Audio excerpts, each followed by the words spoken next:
¿Qué tal amigos? ¿Cómo están? Bienvenidos a un nuevo video. En este video hablaremos sobre la comunicación de la decisión judicial.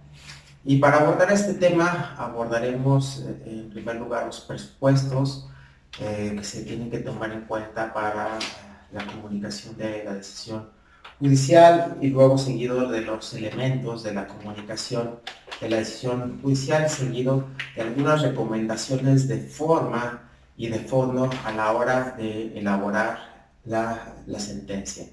En primer lugar, sobre los presupuestos, ¿qué es lo que se tiene que tener en mente antes de proceder a la elaboración de una sentencia? Indiscutiblemente que tenemos que elaborar un plan de trabajo, pero este plan de trabajo se tiene que elaborar en función de un conocimiento previo que se tenga acerca de la temática que se va a resolver. Para ello es bien importante un acercamiento acerca de los hechos relevantes del caso. Y esto se hace, bueno, pues leyendo las correspondientes demandas, contestaciones, escritos de tercero interesado, en su caso, alegaciones, y darle una inspección, una revisada general a todos los elementos de prueba que obren en el expediente. En mi experiencia personal como juez en materia electoral, lo primero que hacía al momento de que me llegaba un caso, me turnaban un expediente, inmediatamente procedíamos a la elaboración de un resumen de los hechos y consideraciones de derecho solicitados por la parte actora en la demanda, y luego los contrastábamos con el informe circunstanciado rendido por la autoridad señalada como responsable, y lo contrastábamos también con los escritos de tercero interesado para tener un panorama claro. A partir de ahí, bueno, se hacía la fijación de la litis, veíamos qué elementos de prueba era necesario requerir en el expediente para nosotros así tener mayores elementos de juicio y resolver adecuadamente la controversia. Y bueno, y este plan de trabajo, en este plan de trabajo se incluyen todos estos elementos que les comenté, desde la ordenación y sistematización de los elementos que obran en el expediente, desde identificar y plantear adecuadamente la controversia, analizar las distintas alternativas de solución, luego que tenemos ese primer acercamiento con el expediente, ya que tenemos el conocimiento de los hechos relevantes del caso y tenemos en cuenta todas las versiones y las pruebas que van en el expediente, analizamos las distintas alternativas de solución que puede tener el problema, argumentando a favor o en contra de unas de las mismas. Fijar y sintetizar la litis también es otro elemento importante, y seleccionar y clasificar la información. Posteriormente, procedemos a la elaboración de una hipótesis de trabajo. Yo equiparo mucho el proceso de resolución, de elaboración de una sentencia con el proceso de investigación jurídica, ya que tenemos bien planteada la problemática y en el caso de la resolución de una controversia, que tenemos bien identificado cuál es el problema principal que nos ocupa en la controversia, y procedemos a formular una hipótesis de trabajo. Esta hipótesis tiene que tener diversos requisitos, entre los que se destacan, bueno, la hipótesis debe ser, estar elaborada coherentemente, tiene que tener consistencia, tiene que estar bien fundada o susceptible de ser bien fundamentada conforme a las normas, jurisprudencia, tratados internacionales, a la evidencia empírica que obre dentro del expediente. Tiene que ser contrastable empíricamente con la evidencia que exista en el expediente. Tiene que tener como base hechos jurídicamente relevantes. Esto viene en función de los planteamientos que hagan las partes. Debemos atender todos los planteamientos que hagan las partes, y nuestra hipótesis debe de ir orientada a la resolución de la problemática principal. Debe tener una coherencia de carácter narrativo. ¿Esto qué quiere decir?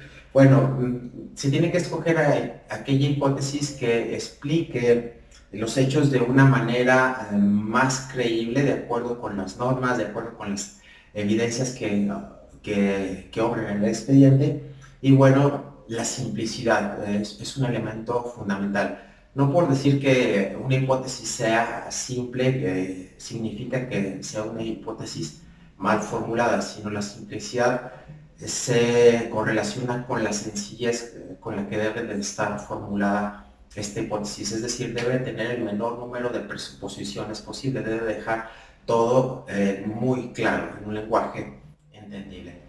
Estos son los presupuestos que se deben de tener en cuenta a la hora de elaborar un proyecto de sentencia.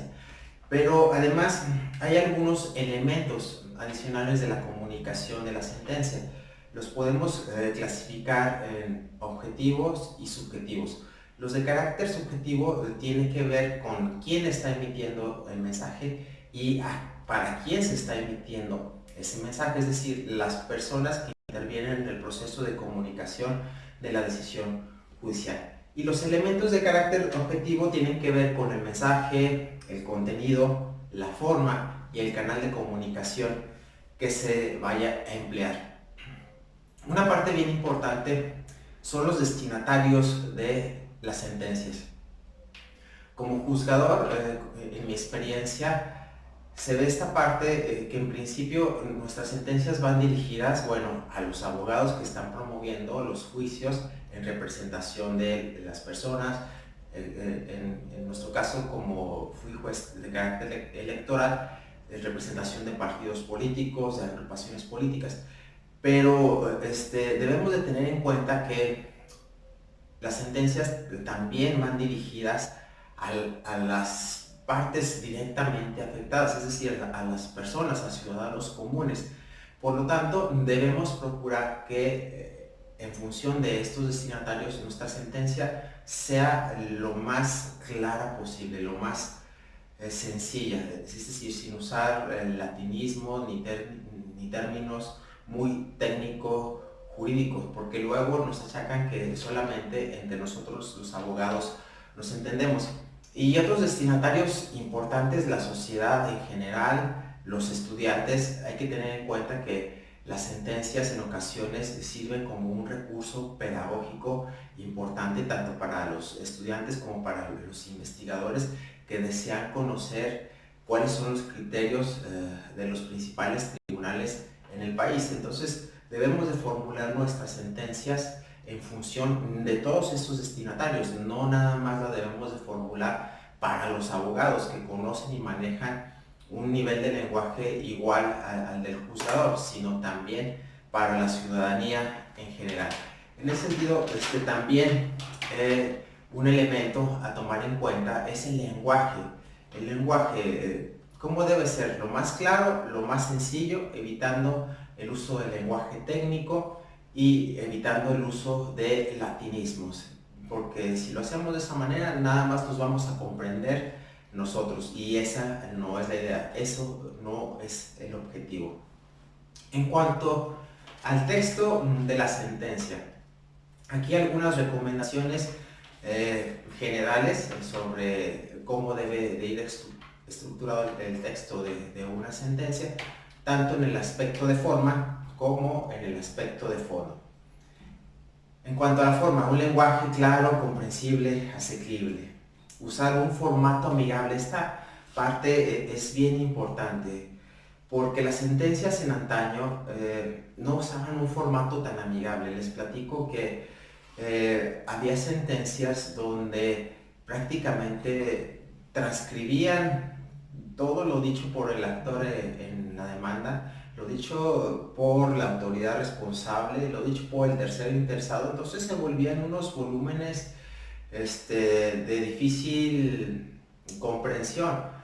Y ahora lo que se busca es que las sentencias sean más sencillas, con un formato amigable, con títulos, con encabezados que identifiquen, que nos permitan identificar fácilmente cuáles son los principales puntos controvertidos y cuál va a ser la determinación y el porqué de la determinación, es decir, los argumentos, algo ya más sustancial. Entonces, si utilizamos un formato amigable en nuestras sentencias como son los que se están dando en últimas fechas, por ejemplo, en el Tribunal Electoral del Poder Judicial de la Federación se empezó con esta tendencia de buscar que las sentencias tuvieran este formato amigable, un lenguaje más ciudadano, y después algunos tribunales electorales del país, como el Tribunal Electoral del Estado de Durango, que integré en algún momento, también buscamos redactar las sentencias de esa manera, y parece que se va logrando el objetivo, sentencias con un formato más amigable. En cuanto a la forma, también redactar párrafos claros y buscar que cada argumento se contenga en un solo párrafo, y los párrafos no deben de tener una extensión de más de 10-15 líneas, porque también esta parte es bien importante. Si encontramos párrafos de dos o de una sola cuartilla, imagínense, esto es muy pesado, esto es muy tedioso para leer, e inmediatamente el lector va a abandonar la lectura de la sentencia. También hay que procurar el uso adecuado de los conectores lógicos, tanto de apertura, de cierre, de transición, de evidencia, de refutación. Luego en otro video lo dedicaremos a la explicación y uso de estos conectores lógicos, y evitar el uso de los gerundios. Esto en cuanto a las recomendaciones de forma. Claro, también respetar las reglas de la gramática y la ortografía. Imagínense ver una sentencia con errores gramaticales o ortográficos, pues qué vergüenza, ¿verdad? En cuanto a las recomendaciones de fondo, hay que empezar por el tema de la sentencia. Y esto también es una parte que está relacionada con el formato amigable. Las sentencias en antaño no enunciaban de inmediato el objeto o el tema de la sentencia, de la resolución. Empezaba con un rubro donde se identificaban las partes y un vistos los autos del expediente tal, se señalaban términos generales y empezaba la clásica de resultados, considerandos y puntos resolutivos. Pues esto no era un formato amigable. Ahora, como bajo el nuevo formato de un lenguaje más ciudadano y de un formato más amigable, desde el inicio se fija el tema.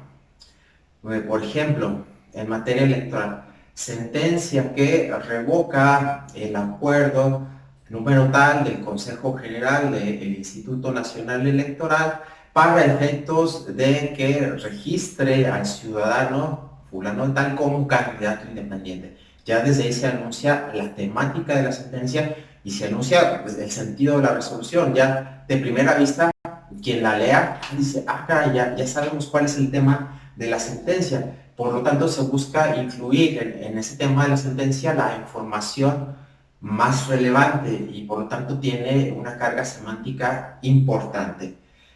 Y luego hay que incluir el nudo o la problemática a tratar. ¿Sí?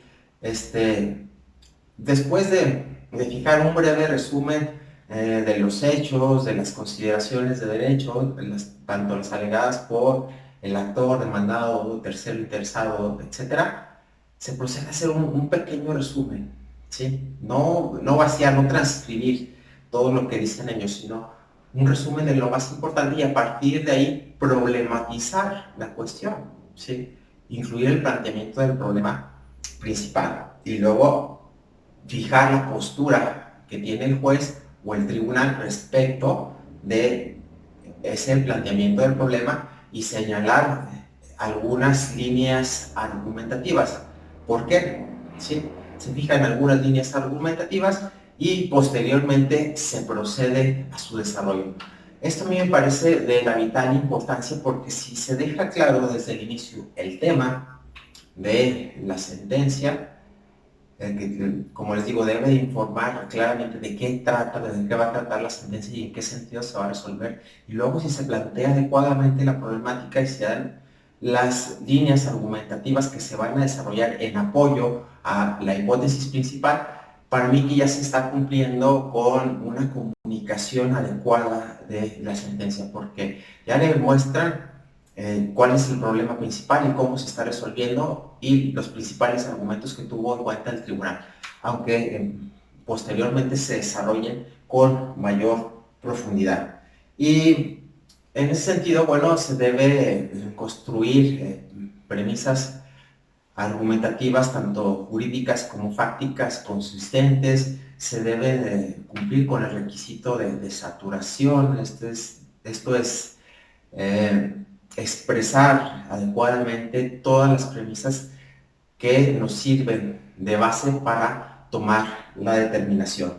Y bueno, utilizar los argumentos respaldados en normas, desde luego, jurisprudencia, tratados internacionales y la evidencia empírica relacionada con las pruebas aportadas y que obren en el expediente.